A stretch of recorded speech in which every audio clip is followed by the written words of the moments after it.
गर्भ गीता एक ऐसा ग्रंथ है जिसमें संपूर्ण ज्ञान समाहित है।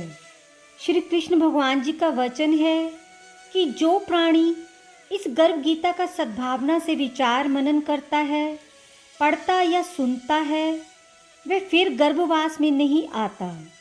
उसे जीवन मरण के चक्र से छुटकारा मिल जाता है। साथ ही ये मान्यता भी है कि जो गर्भवती महिला गर्भ गीता का श्रवण अथवा पाठ करती है, उसका गर्भस्थ शिशु अच्छे से संस्कार ग्रहण करता है। जन्म लेने के बाद वह आदर्श जीवन व्यतीत करता है। गर्भ गीता में अर्जुन ने संसार से जुड़े कई प्रश्न किए हैं। श्री कृष्ण ने अर्जुन की सभी जिज्ञासाओं को शांत करते हुए जो ज्ञान गर्भ गीता में दिया है, वह प्रत्येक मनुष्य के लिए परम हितकारी व आवश्यक है। गर्भ गीता की शुरुआत में अर्जुन भगवान से यही प्रश्न पूछते हैं कि आत्मा का पुनः जन्म क्यों होता है, इस जन्म में उसके क्या कर्तव्य होते हैं, किन पाप कर्मों के कारण वह जीवन में अनेक दुखों को पाता है और किन कर्मों के कारण वह जीवन में अनेक सुखों की प्राप्ति करता है, और अंत में वह कौन सा मार्ग है जिसके द्वारा वह मोक्ष और मुक्ति को प्राप्त करता है, अर्थात वह आत्मा कब भगवान में लीन हो जाती है और उस आत्मा का जन्म मरण का सारा दुख समाप्त हो जाता है। परंतु जिसे मुक्ति नहीं मिलती है, उन्हें अलग अलग योनियों में जन्म लेकर अपने अच्छे व बुरे कर्मों का फल भोगना पड़ता है। अर्जुनोवाच, हे भगवान, कृपया बताएं कि जीव जब गर्भ में आता है तो वे किस पूर्व कर्म के कारण आता है। हे मधुसूदन, प्राणी जन्म के पूर्व गर्भवास का कष्ट भोगता है और जन्म लेते समय भी असहाय कष्ट पाता है। इसके उपरांत वह संसार में रहकर रोग पीड़ा भोगता है, उसे बुढ़ापा आता है, प्राणी की मृत्यु भी होती है। अस्तु प्रभु जी, कृपया ये बताएं कि वे कौन से कर्म हैं जो प्राणी को जन्म मरण से रहित बनाते हैं। श्री भगवानोवाच, हे अर्जुन, जन्म मरण का बंधन उन प्राणियों की नियति है जो संसार में लिप्त रहते हैं। ऐसे प्राणी संसार में अनुरक्त रहते हैं, अर्थात संसार के नश्वर पदार्थों से ही प्रेम करते हैं। वे सांसारिक वस्तु की कामना करते हैं। प्राणी संसार की माया पाने की चेष्टा तो करता है, परंतु मेरी भक्ति पर ध्यान नहीं देता। इसके कारण वे बारंबार और अनेक योनियों में जाकर जन्म मरण का दुख उठाता है। अर्जुन उवाच, हे जनार्दन, सांसारिक माया मोह से मुक्ति तो बहुत कठिन है। माया चित्त हर लेती है। मन काम, क्रोध, लोभ, मोह और अहंकार रूपी विकार से घिरा मदमस्त हाथी है। तृष्णा रूपी शक्ति इसे प्रेरणा देती है। 5 विकारों में अहंकार प्रबल है, जो कि प्राणी को नरक में ले जाता है। इस मदमस्त हाथी को कैसे वश में किया जाए? मन को भक्ति में लगाने हेतु क्या उपाय करना उचित है? श्री भगवानुवाच, हे धनंजय, जैसे मदमस्त हाथी को वश में करने के लिए अंकुश की आवश्यकता होती है, उसी प्रकार मन को वश में करने के लिए अभ्यास द्वारा ज्ञान प्राप्त करना आवश्यक होता है। भक्ति और ज्ञान बराबर अभ्यास करते रहने पर ही प्राप्त होते हैं।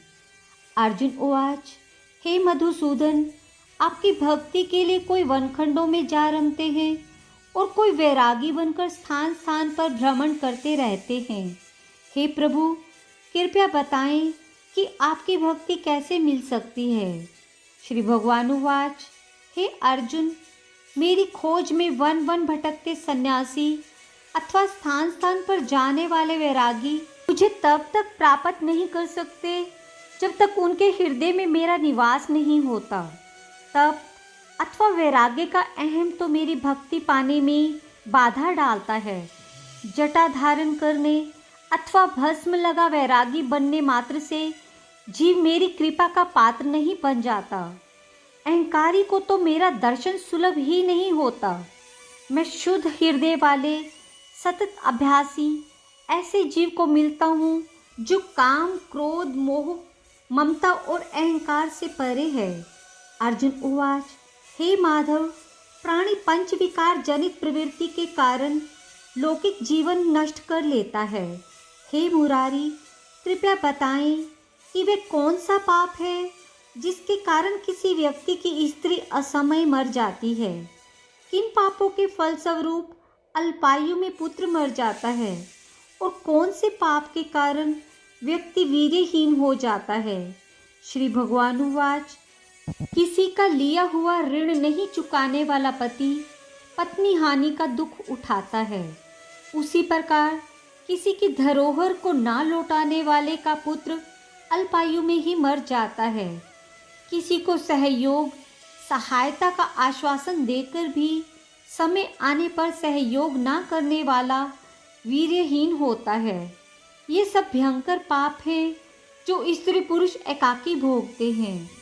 अर्जुन उवाच, हे दयानिधे, किस पाप के फलस्वरूप प्राणी सतत रोगी रहता है और किस कुकर्म के फलस्वरूप बोझा ढोने वाला जघन्य पशु बनता है। श्री भगवानुवाच, हे अर्जुन, जो भी मनुष्य कन्यादान करते हैं और इस दान में मूल्य लेते हैं वे दोषी हैं। वे मनुष्य सदा रोगी रहते हैं।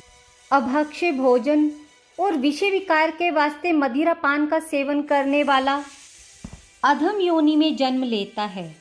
झूठी गवाही देने वाला और भोजन बनाकर जो पहले स्वयं भोजन करते हैं और पीछे परमेश्वर को अर्धे दान करते हैं, वह बिल्ली और सूकर के योनि प्राप्त करते हैं। अर्जुन उवाच, हे प्रभु, इस संसार में जिनको आपने धन धान्य दिया है और उत्तम साधन दिए हैं तो उनका पुण्य क्या था। श्री भगवानुवाच, उत्तम रीति से सुयोग्य पात्र को स्वर्ण आदि दान करने वाला धन धान्य और वाहन आदि पाता है। सत्य सनातन वैदिक रीति से सुयोग्य वर को विधि पूर्वक कन्या दान करने वाला उत्तम मानव योनि का अधिकारी बनता है। अर्जुन उवाच, हे प्रभु, संसार में कोई तो सर्वांग सुंदर है और कोई कुरूप है। तो श्रेष्ठ स्वास्थ्य और स्वरूपवान शरीर किन पुण्यों से मिलता है। श्री भगवानुवाच, हे कौन्ते, पुरुष का रूप स्वरूप नहीं गुण महत्वपूर्ण है। फिर भी आकर्षक देह संत विद्वानों की सेवा एवं निरंतर ज्ञान की आकांक्षा के फलस्वरूप मिलती है। अर्जुन उवाच, हे दयानिधि, प्राणी धन और सांसारिक सुखों से मोह क्यों रखता है। श्री भगवानुवाच, हे माँ बाहो, अगर मेरी कृपा से प्राणी वंचित हो जाए तो धन दौलत और सांसारिक रूप आदि से प्रीति करने लगता है। यह सब नाशवान है। विवेकी साधक को इससे दूर रहना चाहिए।